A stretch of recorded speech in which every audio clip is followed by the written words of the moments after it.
Hello friends, आज हम visual impairment के बारे में जानेंगे। विजुअल इम्पेयरमेंट में दो तरह की होती है, एक ब्लाइंडनेस होता है और दूसरा लो विज़न होता है।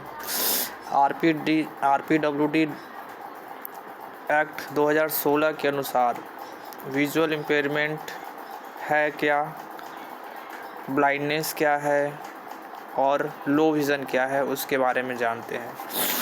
Blindness means a condition where a person has any of the following condition after best correction, यानी कि इनमें से कोई ही एक कंडीशन अगर है तो वो क्या होगा, ब्लाइंडनेस के अंदर आएगा। जैसे टोटल अब्सेंस ऑफ साइट, यानी कि संपूर्ण रूप से अंधा, 100%, उसे कुछ भी दिखाई नहीं देता है। एक तो ये कंडीशन है। दूसरा कंडीशन है विजुअल इक्विटी लेस देन 3/60 होना चाहिए और लेस देन 10/200 स्नेलन में होना चाहिए in better eye with best possible correction के साथ। और तीसरा क्या है, condition limitation of the field of vision subtending an angle of less than 10 degree, यानी 10 डिग्री से कम होना चाहिए लिमिटेशन फील्ड पर विज़न देखने का, तब वो क्या किस में आएगा, ब्लाइंडनेस में आएगा। लो विज़न, अब नेक्स्ट है लो विज़न। लो विज़न के भी कुछ कंडीशंस हैं। जैसे पहला कंडीशन है visual acuity not exceeding by 6/18 और लेस देन 20/60, अप टू 3/60 और up to 10/200 Snellen in the better eye with best possible correction के साथ। 6/18 से कम नहीं होना चाहिए, ठीक है। विजुअल इक्विटी 6/18 से अधिक होगा तभी बन पाएगा लो विज़न का सर्टिफिकेट। लिमिटेशन हो जाती है फील्ड में, field of vision subtending angle less than 40 degree up to 10 degree. Okay, अब कारण क्या क्या हो सकते हैं विजुअल इम्पेयरमेंट और ब्लाइंडनेस के, क्या क्या कारण हो सकते हैं। तो ग्लोबली काउजेज, जैसे रिफ्रैक्टिव एरर्स हो सकता है, कैटरैक्ट में अगर कुछ आँख जैसे तो कैटरैक्ट में अगर कोई परेशानी हो गई है तब हो सकता है लो विजुअल इम्पेयरमेंट या ब्लाइंडनेस। डायबिटिक रेटिनोपैथी, यानी कि रेटिना में अगर कोई प्रॉब्लम हो गया हो, ग्लूकोमा अगर हुआ है किसी को, या एज रिलेटेड मस्कुलर डिजेनरेशन भी इसका कारण हो सकता है। There is a substantial variation in the causes of visual impairment between and within countries according to the availability of eye care services। यानी VI के जो है अलग अलग कंट्रीज़ में अलग अलग वेरिएशंस पाए गए हैं, ठीक है। और आई केयर सर्विसेज भी चलाई अवेलेबल हैं सभी के लिए अलग अलग। Affordability and education of the population के अनुसार, मतलब कितने अफोर्डेबिलिटी की आवश्यकता है, एजुकेशन के जो कितने लोग जानते हैं इन काउजेस के बारे में, और पॉपुलेशन कितनी है, इनकी संख्या कितनी है, इन सब के बारे में बताया गया है इसमें। एग्जाम्पल के रूप में लेते हैं, proportion of VI attributable to unoperated cataract is higher in low and middle income countries. यानी कि VI का प्रोपोर्शन जो है वो higher in low and middle income countries जो होती हैं उससे अधिक जो है हायर लेवल वाले जो कैटेगरीज होती हैं पॉपुलेशन में, उनको कैटरैक्ट की बीमारी अधिक होती है। In high income countries disease such as glaucoma, ज़्यादा जो जहाँ पे हाई इनकम कंट्रीज़ हैं वहाँ पे ग्लूकोमा और एज रिलेटेड मस्कुलर डिजेनरेशन जो है होता ही होता है, ज़्यादातर लोगों में कॉमन है वहाँ उन लोगों के लिए, क्योंकि काम अधिक मात्रा में करेंगे तो जाहिर सी बात है आँखों में परेशानी तो होगी ही। अमंग चिल्ड्रेन अब बच्चों में क्या होता है, तो कॉन्जेनाइटल कैटरैक्ट हो सकता है वीआई होने का। और साथ में लो इनकम कंट्रीज़ जो हैं या मिडिल इनकम कंट्रीज़ जो हैं मोर लाइकली टू रेटिनोपैथी और प्रीमेच्योरिटी। ध्यान नहीं दे, मिडिल इनकम कंट्रीज़ है या लो इनकम कंट्रीज़ हैं, वहाँ पे जो है ये अफोर्डेबल रेटिनोपैथी जो है या प्रीमेच्योरिटी के ये टेस्ट वगैरह जो है नहीं करा पाते हैं, तो उनको पता नहीं चल पाता है कि हाँ भाई कैसे कराना है और क्या क्या चीज़ हैं, तो कुछ चीज़ों के बारे में उनको जानकारी नहीं होती है। Uncorrected refractive errors remains a leading cause of VI in all countries amongst children and adult population. Uncorrected मतलब रिफ्रैक्टिव एरर्स जो है वो अगर सही तरीके से नहीं लगा है अगर हमारी आँखों में, ठीक है, तो वो ही वीआई का कारण हो सकता है। ज़्यादातर एडल्ट और छोटे बच्चों में देखा गया है। अब प्रिवेंशन यानी बचाव कैसे करें, तो बचाव के बहुत सारे तरीके हैं, ठीक है। कोई डिजीज़ हुई है तो उसे आँखों को एक अपने आइज़ को जो है हमेशा मेंटेन हेल्दी रखें, मेंटेन रखें और आँखों का बचाव करना चाहिए, प्रिवेंट करना चाहिए। कोई भी डिजीज़ अगर होता है आँखों से संबंधित या इंजरीज अगर चोट लग गई है तो उसे बचा के रखना चाहिए। रेगुलर आई चेकअप कराना चाहिए, ठीक है। साथ ही एक हेल्दी बैलेंस डाइट जो है हमेशा लेना चाहिए हमें, जैसे कि न्यूट्रिशंस लाइक विटामिन ए, सी, ई और ओमेगा 3 फैटी एसिड्स जो है हमारी आँखों को प्रमोट करता है, हेल्दी रखता है और बीमारियों से बचाता भी है। साथ में हेल्दी डाइट, आई वियर भी, प्रोटेक्टिव आई वियर लेना चाहिए, यानी चश्मा, ग्लासेस, गॉगल्स हेल्प करता है हमारे आई इंजरीज अगर हुई हैं तो उसको बचाने में, ठीक है, ताकि कोई और बड़ी परेशानी ना हो। स्मोकिंग नहीं करना है क्योंकि उससे जो है आई डिजीज़ बढ़ सकती हैं और एज रिलेटेड मस्कुलर डिजनरेशन भी हो सकता है, कैटरैक्ट्स वगैरह।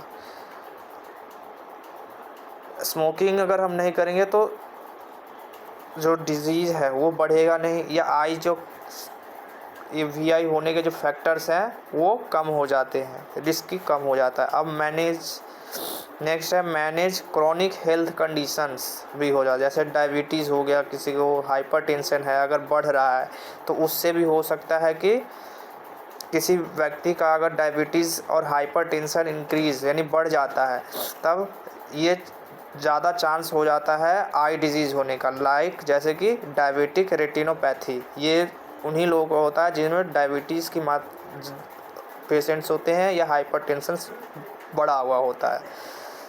हाइपरटेंसिव रेटिनोपैथी जिनको हाइपरटेंशन अधिक होता है उसको होने का चांस ज़्यादा रहता है। इस कंडीशन में प्रॉपर मेडिकल केयर की आवश्यकता होती है और हमें लाइफस्टाइल में चेंज करने की आवश्यकता होती है, ठीक है। हमें अपना लाइफस्टाइल को चेंज करना चाहिए और ये बहुत हेल्प करता है रिस्क को कम करने में। प्रैक्टिस गुड हाइजीन, ठीक है, जैसे हमेशा जो है रेगुलर हैंड वॉश करके रखना चाहिए और अवॉइड करना चाहिए आँखों को बार बार टच ना करें, ठीक है। अगर गंदे हाथ है तो वो उससे गंदे हाथों से आँखों को टच ना करें, ठीक है।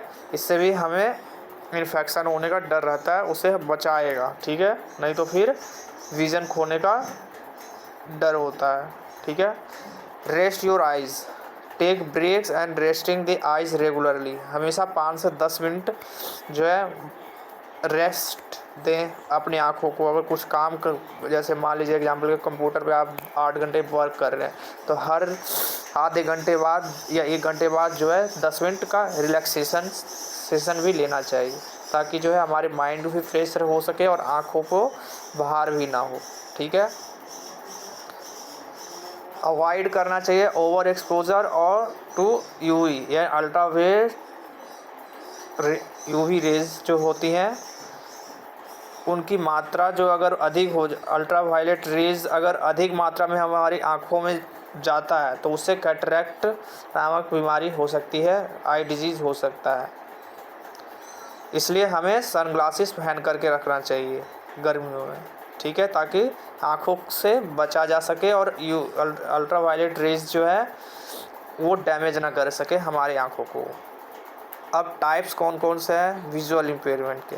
We I is a term used to describe a range of condition that affect person ability to see, जिस कारण पर्सन जो है अपने देखने की क्षमता खो बैठता है।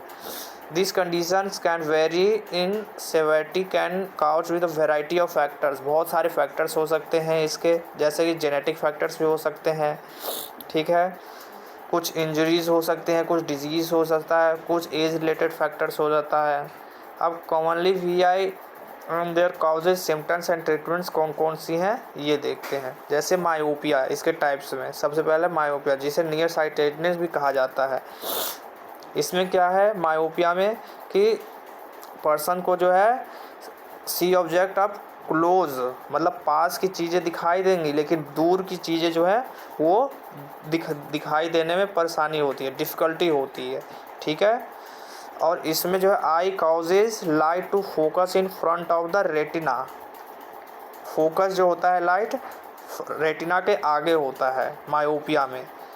और इसके मायोपिया होने के बहुत सारे फैक्टर्स हैं, जैसे कि जेनेटिक्स हो सकता है, एनवायरमेंटल फैक्टर हो सकता है, ठीक है, सच एज रीडिंग और कंप्यूटर, अधिक जैसे रीडिंग करने से हो सकता है, या कंप्यूटर के पास में अगर हम लेकर के बैठे तो। और सिम्टम्स क्या है ब्लरी, मतलब ब्लर दिखाई देने लगेगा सब शब्द जो है, विज़न, हेडेक हो सकता है, आई स्ट्रेन हो सकता है। और मायोपिया को करेक्ट करने के लिए क्या करना है हमें, तो कॉन्टैक्ट लेंस का यूज़ करते हैं और रिफ्रैक्टिव सर्जरी होती है मायोपिया को ठीक करने के लिए। दूसरा टाइप है आइज़ का हाइपरोपिया यानी फार साइटेडनेस, यानी इस कंडीशन में पर्सन को क्लोज यानी पास की वस्तु जो है वो दिखाई नहीं देती है, ठीक से क्लियर दिखाई नहीं देती, लेकिन दूर की चीज़ें जो है उसे दिखाई दे जाती हैं। और इसमें जो है लाइट जो है फोकस करता है बिहाइंड द रेटिना, यानी रेटिना के पीछे जो है लाइट जो है फोकस्ड होती है। और ये भी जेनेटिक्स हो सकता है इसके कारण, अदर फैक्टर्स भी है और एजिंग भी। और सिम्टम्स क्या है, ब्लर दिखाई देगा, आई स्ट्रेन होगा, हेडेक होगा, इसमें भी सेम फैक्टर्स दिखाई देते हैं। और इसको करेक्ट करने के लिए हमें ग्लासेस लगानी पड़ेंगी, ठीक है, आई ग्लासेस की आवश्यकता होती है, और कॉन्टैक्ट लेंस लगाया जाता है और रिफ्रैक्टिव सर्जरी कराई जाती है, तब उससे ठीक हो सकता है। अस्टिग्मेटिज्म ये क्या है, ये कंडीशन है जिसमें cornea of I irregular shaped, यानी कॉर्निया का जो शेप हो जाता है वो इरेगुलर हो जाता है, ठीक है, और जिस कारण हमारी देखने की क्षमता जो है वो धीरे धीरे कम होने लगती है और ब्लर हो जाती है। This occur because light enter the eye is not properly focused on the retina. Astigmatism में क्या होता है, जब हमारे आँखों में लाइट एंटर करती है तो वो प्रॉपर तरीके से रेटिना पे फोकस नहीं हो पाती है, जिस कारण अस्टिग्मेटिज्म होता है। और ये इंजरीज के कारण हो सकता है और जेनेटिक्स के कारण से भी हो सकता है, ठीक है। इसके सिम्टम्स कौन से हैं, तो ब्लर दिखाई नहीं देना, साफ नहीं दिखाई देना, हेडेक होना, आई स्ट्रेन होना। इसको करेक्ट करने के लिए भी कॉन्टैक्ट लेंस या रिफ्रैक्टिव सर्जरी की आवश्यकता होगी और ग्लासेस की आवश्यकता होगी। प्रेसबायोपिया क्या होता है, नेक्स्ट है फोर्थ पॉइंट, प्रेसबायोपिया। इसके टाइप में ये एक कंडीशन है जो occurs with age and characterized by the loss of ability to the focus of close object, यानी पास के ऑब्जेक्ट को फोकस करने में की जो एबिलिटी होती है एज के साथ साथ कम होते जाएगी, ठीक है। लेस फ्लेक्सिबल ओवर टाइम, समय के साथ फ्लेक्सिबिलिटी भी खोता जाएगा आँख, और फोकस करने में परेशानी होगी। और इसके सिम्टम्स है डिफ़िकल्ट सीइंग क्लोज ऑब्जेक्ट, यानी कि पास के रखे हुए ऑब्जेक्ट जो है डिफ़िकल्ट होगा, हमें परेशानी होगी पास के ऑब्जेक्ट को देखने में। हेडेक होने लगेगा, सर में दर्द होने लगेगा, आई स्ट्रेन होगा। इसको करेक्टेड विथ रीडिंग ग्लासेस की आवश्यकता होगी। बाईफोकल लेंस लगाएंगे या प्रोग्रेसिव लेंस लगाएंगे तब ये कुछ हद तक रुक सकता है। कलर ब्लाइंडनेस ये जेनेटिक कंडीशन होता है जिसमें जो है कलर मोस्ट ऑफ कलर जो है रेड और ग्रीन कलर में नहीं दिखाई देता है। ठीक है, ability to distinguish between colour most commonly red और ग्रीन कलर का दिखाई देता है। Light sensitive cells is the retina that detect colour. The retina जो होता है सेंसिटिव सेल्स होता है वो वहाँ पे जो है कलर को डिटेक्ट करने का काम करता है। तो सिम्टम्स क्या है इसके? Difficulty between certain colours why seeing and colour as muted और डल, मतलब धीरे दिखाई देगा, या फिर रेड है तो ब्लू दिखाई देगा, ब्लू है तो ग्रीन दिखाई देगा, ऐसे ब्लैक एंड वाइट दिखाई देने लग जाता है, कलर चेंज हो जाएगा, लाल को ब्लू, रेड कलर जो है वो उसको ब्लू दिखाई देगा, ब्लू कलर रेड दिखाई देने लग जाता है, उल्टे कलर्स दिखाई देने लग। इसका कोई जो है अभी तक क्योर नहीं है, इलाज नहीं है कलर ब्लाइंडनेस का। बट कुछ सब एड्स एंड अपायंस जो हैं जैसे स्पेशल लेंस आते हैं या filter can improve colour perception को पहचानने में जो है मदद करती हैं कलर ब्लाइंडनेस के लिए। कैटरेक्ट ये कॉमन कंडीशन है। कैटरेक्ट क्या है? कॉमन कंडीशन है जिसमें when lens of the eye becomes cloudy, eye का लेंस जो है क्लाउडी शेप का हो जाएगा, causing vision to become blur और डिस्टॉर्ट हो जाएगा, ब्लर हो जाएगा vision. Most common cause by ageing, मतलब ये ज़्यादातर कैटरेक्ट जो है बुढ़ापे में होता है, जैसे 50 साल या 60 साल हो गए उम्र तब उस समय। But can also be cause by injury, लेकिन अगर उससे पहले मान लो इंजरीज हो गई या कोई डिजीज़ हो गया या कोई मेडिकेशंस चल रही हैं तो उस कारण भी कैटरेक्ट हो सकता है। और इसके सिम्टम्स हैं जैसे ब्लरी हो जाना, साफ दिखाई, धुंधलापन, vision, sensitivity of to light, यानी लाइट की सेंसिटिविटी को सहन न कर पाना, difficulty in seeing at night, रात को देखने में दिक्कत होना। ठीक है, ये सारे सिम्टम्स हैं। Cataract can treated with surgery, cataract को सर्जरी की सहायता से ठीक किया जा सकता है। क्लाउडी लेंस है उसको रिमूव किया जा सकता है, रिप्लेस किया जा सकता है, और एक अलग से आर्टिफिशियल लेंस लगाया जा सकता है।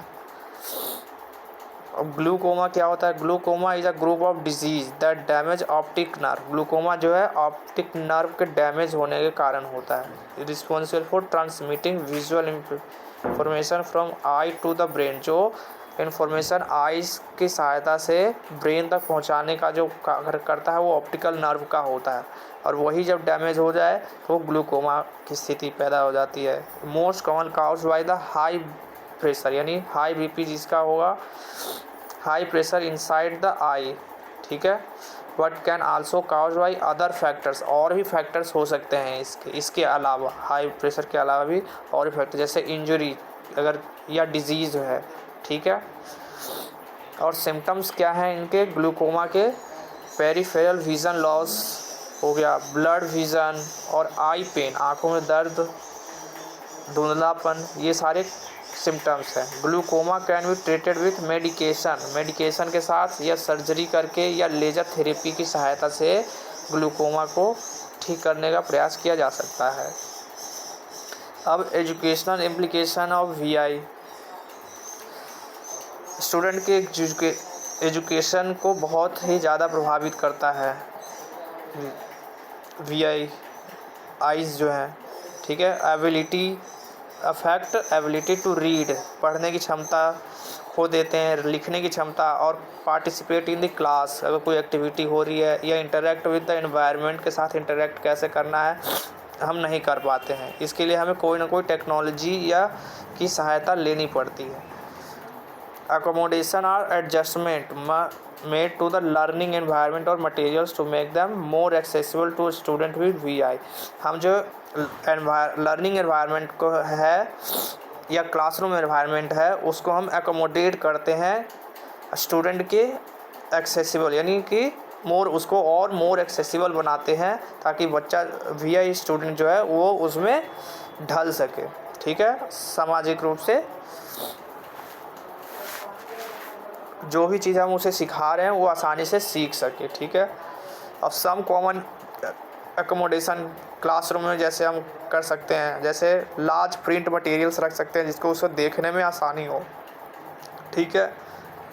जैसे लो विज़न है, अगर कोई बच्चा है उसको देखने में परेशानी हो तो उसके लिए लार्ज प्रिंट मटेरियल्स रख सकते हैं, बड़े बड़े अक्षरों में लिख करके। नहीं देख पा रहा है तो ऑडियो बुक्स रख सकते हैं, या स्क्रीन रिकॉर्डर रख सकते हैं, या ब्रेनली लिपि जो होती है, ब्रेनली सिस्टम, ठीक है, वो वर्जन होता है मटेरियल्स का, वो प्रोवाइड करा सकते हैं। और साथ ही साथ असाइनमेंट या टेस्ट अगर हम ले रहे हैं तो उसको एक्स्ट्रा टाइम भी देते हैं। ये अकोमोडेशन है ताकि बच्चा जो है आगे बढ़ सके, सीख सके कुछ। अकोमोडेशन में आल्सो इंक्लूड मॉडिफिकेशन, इसमें कुछ मॉडिफिकेशन भी किया जाता है क्लासरूम में, एनवायरनमेंट में और सीटिंग अरेंजमेंट में, ठीक है। और लाइटिंग में भी कुछ ना कुछ मॉडिफिकेशन अकोमोडेशन करा जाता है। असिस्टिव टेक्नोलॉजीज़ का भी बहुत बड़ा रोल है। अब कौन कौन से असिस्टिव डिवाइसेस हैं, जैसे कि स्क्रीन रीडर्स हो गया, मैग्नीफायर हो गया, जैसे छोटे छोटे शब्द दिखाई नहीं दे रहा तो मैग्नीफायर की सहायता से हम उसे देख सकते हैं। ब्रेनली डिस्प्ले हो गया, स्पीच रिकॉग्नाइजेशन सॉफ्टवेयर SRS, ठीक, स्पीच रिकॉग्नाइजेशन सॉफ्टवेयर की मदद ले सकते हैं। और assistive technology can help student access digital materials provide करा सकते हैं, read and write braille and communicate with others, एक दूसरे से बातचीत करके भी हम सीख सकते हैं। It is important for educator to work with a student and their family to determine the most appropriate assistive technology for their needs। यानी पेरेंट्स से बातचीत करके, टीचर से अपने एक दूसरे से बातचीत करके स्टूडेंट्स की नीड्स के अकॉर्डिंग क्या उसकी आवश्यकताएं हैं, किस तरह की आवश्यकता है, उसको ऊपर ध्यान दे करके हम असिस्टिव टेक्नोलॉजी का चूज़ कर सकते हैं, ठीक है, एज पर the needs of student. Special education services भी प्रोवाइड कराई जा सकती है, जैसे आइडिया एक्ट्स में दिया गया इंडिविजुअलाइज विथ डिसेबिलिटी एक्ट्स। इसमें क्या क्या सर्विसेज प्रोवाइड कराई जाती है, स्पेशलाइज्ड इंस्ट्रक्शन, कैसे इंस्ट्रक्शन देना है, अकोमोडेशन कैसे करना है, असिस्टिव टेक्नोलॉजी कौन सी यूज़ करनी है बच्चे के नीड्स के अकॉर्डिंग। स्पेशल एजुकेशन सर्विसेज में से एक सेपरेट क्लासरूम प्रोवाइड कराया गया है through inclusive education where student is integrated into general education classroom with support from special education teacher के साथ। यानी स्पेशल एजुकेशन टीचर जो है इंक्लूसिव एजुकेशन में किस तरह से बच्चे को पढ़ाए, क्या टेक्नोलॉजी यूज़ करे, क्या एकोमोडेशन करे, या क्या करिकुलम में मॉडिफिकेशन करे ताकि बच्चा जो है सीख सके, समझ सके। Next point, collaboration with other professionals। Educator work with student with VI and should collaborate with other professional। बच्चे के साथ तो कोलैबोरेट हो ही रहा है एजुकेटर, और साथ ही प्रोफेशनल के साथ भी हमें ओरिएंटेशन और जो अदर प्रोफेशनल्स है, जैसे कि ओरिएंटेशन या मोबिलिटी चेक करते हैं स्पेशलिस्ट हैं, या विजन रिहेबिलिटेशन थेरेपिस्ट है, या असिस्टिव टेक्नोलॉजी थेरेपिस्ट है, उनसे भी मदद हमें लेनी चाहिए, वो भी सहायता कर सकते हैं। These professionals can provide valuable expertise and support. ये सारे जो है वैल्यूएबल सपोर्ट देंगे और इंश्योर करेंगे कि बच्चे के एजुकेशन नीड्स को फुलफ़िल किया जा सके। सोशल एंड इमोशनल सपोर्ट भी प्रोवाइड कराया जाता है। स्टूडेंट विद VI में face social and emotional challenges face करते हैं ड्यू टू देयर डिसेबिलिटी के कारण। बच्चे देख नहीं पाते हैं ठीक तरह से, तो कैसे सोशली कैसे इंटरेक्ट करें, इमोशनली कैसे इंटरेक्ट करें, दूसरे बच्चे के साथ कैसे बात व्यवहार करें, कैसे पहचानें, ये सारी चीज़ों के बारे में। तो इसमें जो है एजुकेटर जो है सपोर्ट प्रोवाइड करा देता है स्टूडेंट को, और साथ ही डेवलप करता है उसका सोशल स्किल्स और बिल्ड पॉजिटिव रिलेशनशिप, एक अच्छा पॉजिटिव रिलेशनशिप अपने पीयर्स ग्रुप के साथ बनाने में मदद यानी सहायता करता है एक स्पेशल एजुकेटर। दिस में include providing opportunity for social interaction and encourage peer support. यानी अपॉर्चुनिटी प्रोवाइड करता है टीचर जो है सोशल इंटरेक्शन, मतलब दूसरे अपने क्लासमेट्स के साथ कैसे सोशली इंटरेक्ट करना है उसके लिए उसे मौका देगा, अपॉर्चुनिटी प्रोवाइड कराएगा, और साथ ही इंकरेज करेगा कि आप अपने दोस्तों के साथ घुल मिल कर के रहो, सपोर्ट प्रोवाइड कराता है। It also important to provide emotional supports and in resource to help student को with challenges of life living with VI। ठीक है, अपने लाइफ में कैसे चैलेंज को फेस करना है, ठीक है, इमोशनल सपोर्ट्स की सहायता से उसे हेल्प करता है। अब मैनेजमेंट कैसे करें, वीआई का मैनेजमेंट किस तरह से किया जा सकता है, तो इसमें तो सबसे पहले तो है कि डेली लिविंग एक्टिविटीज़ ही हैं, उसको करने में परेशानी होती है विजुअल इम्पेयर्ड पर्सनस को। एबिलिटी टू परफॉर्म टास्क, कोई टास्क करने में उनको दिक्कत होती है। Navigate their environment and participate in social activities. Proper management of VI can help. अगर हम अच्छे से मैनेजमेंट करते हैं तो मैक्सिमम जो है वीआई पर्सन जो हैं वो अपने आप को मेंटेन करके रख सकते हैं, इंडिपेंडेंस हो सकते हैं और अपनी क्वालिटी ऑफ लाइफ को इम्प्रूव कर सकते हैं, ठीक है। इसके लिए मेडिकल ट्रीटमेंट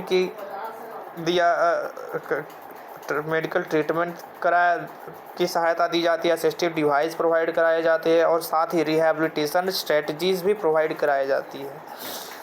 अब मेडिकल ट्रीटमेंट में क्या वीआई को दिया जाएगा, ठीक है, तो इनमें कैटरैक्ट है किसी को या ग्लूकोमा है किसी को, तो उसमें ट्रीटमेंट के लिए सर्जरी या मेडिकेशन की आवश्यकता है, तो उसमें सहायता प्रदान कर दी जाएगी उनको। और भी केसेस है जैसे रेटिनल डिजनरेशन है या ऑप्टिकल नर्व डैमेज है किसी का, नॉट बी जो क्यूरेबल नहीं है, बट ट्रीटमेंट में slow and progression of the condition, यानी कि हो सकता है कि ट्रीटमेंट धीरे धीरे करने से वो कम हो जाए थोड़ा सा, ठीक है। It is important for individual with VI and receive regular eye checkups to monitor the condition and receive appropriate medical treatment, यानी मेडिकल ट्रीटमेंट में जो है ये लाभ दिया जाता है, रेगुलर चेकअप किया जाता है, आइज़ का उनके एग्जामिन किया जाता है। असिस्टिव डिवाइसेस हो गया, असिस्टिव डिवाइस जो है बहुत हेल्पफुल है अपने डेली लाइफ को पर एक्टिविटीज़ जो है डेली लिविंग एक्टिविटीज़ को है उसमें वीआई को जो है बहुत ही मदद मिल सकती है असिस्टिव डिवाइसेस से, ठीक है। आसानी से अपने कार्य को कर सकते हैं।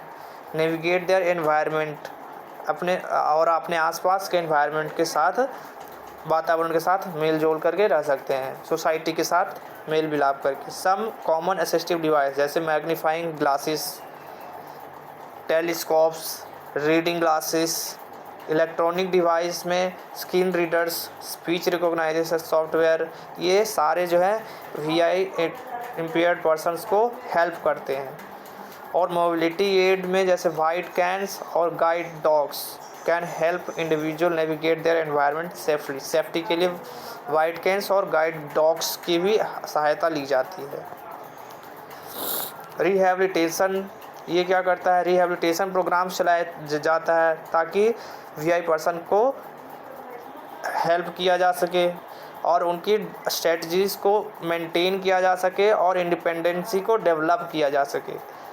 साथ ही उनको विज़न थेरेपी प्रोवाइड कराई जाती है ताकि उनका जो विज़न है वो इम्प्रूव हो सके, आइज़ जो है इम्प्रूव हो सके, और रेगुलर एक्सरसाइज और अदर टेक्निक्स बताई जाती हैं। ओरिएंटेशन प्रोग्राम्स कराया जाता है और मोबिलिटी ट्रेनिंग भी प्रोवाइड कराई जाती है जिससे उनकी सहायता हो सके, एनवायरनमेंट में वो सेफली समझ सके, नेविगेट कर सके एनवायरनमेंट सेफली एंड कॉन्फिडेंट के साथ, यानी समाज में सेफ्टी महसूस कर सके और कॉन्फिडेंट होकर के अपनी बात को सामने रख सके।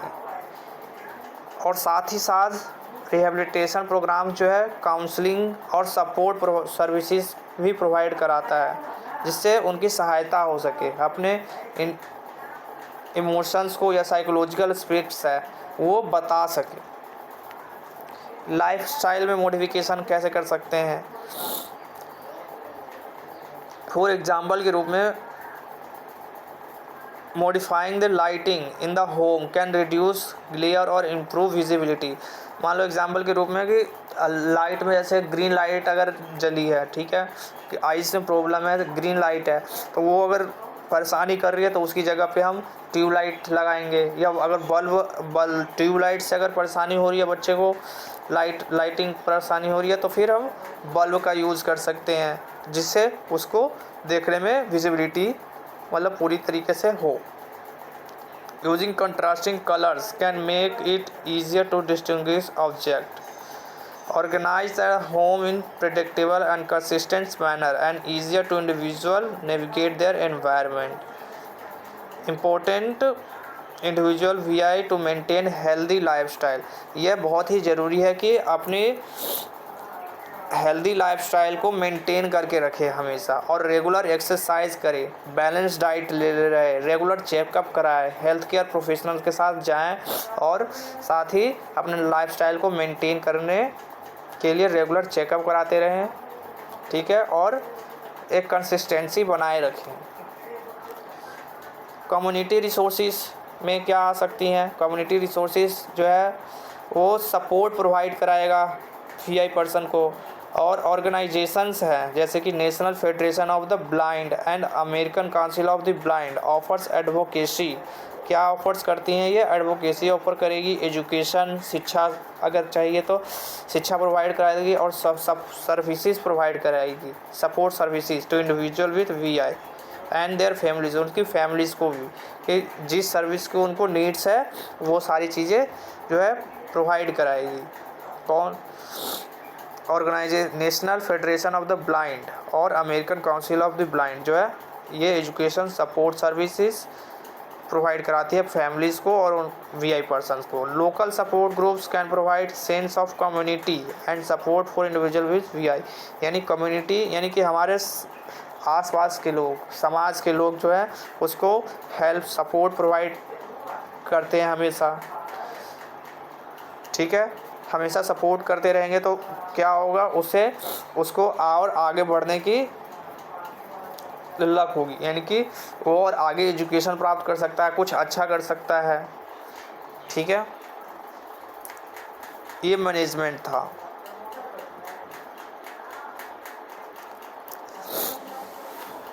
Thank you for watching video and like share subscribe ज़रूर करें अगर वीडियो अच्छी लगी हो तो, और कोई भी टॉपिक्स में कुछ भी अगर परेशानी है तो प्लीज़ कमेंट ज़रूर करें और अपने दोस्तों को शेयर करें।